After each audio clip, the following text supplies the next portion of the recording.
Right, I've just put it back together. I just thought I'd quickly show you in action. It's got no belt or brush roll in it at the minute, so it will be a bit noisier. But I've lubricated the bearings and it doesn't sound too bad now, to be honest. So here we go.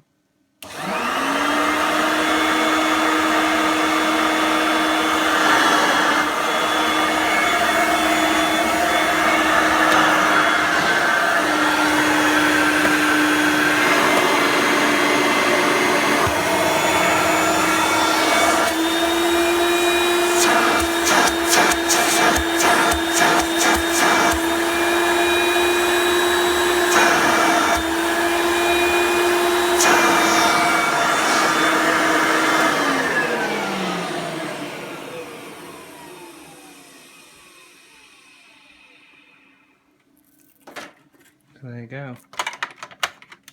It does sound a lot louder up here because it's only a small square space because it's the hall, sorry, the landing. But I'm rather pleased with that. I think I've done quite a good job on it.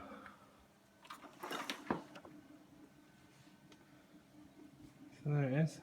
Turbo Power Junior Total System, or in this case, Hoover Breeze. That's not the proper hose, by the way. That's off my U2602, but the original hose is still wet at the minute. It's drying. I'm very pleased with it. I think it'll sound better when there's a belt on it. It won't be as high pitch because obviously the motor's not bogged down a little bit with the resistance of the brush roll. But yeah, I'm very pleased with it. You should be seeing a full video on this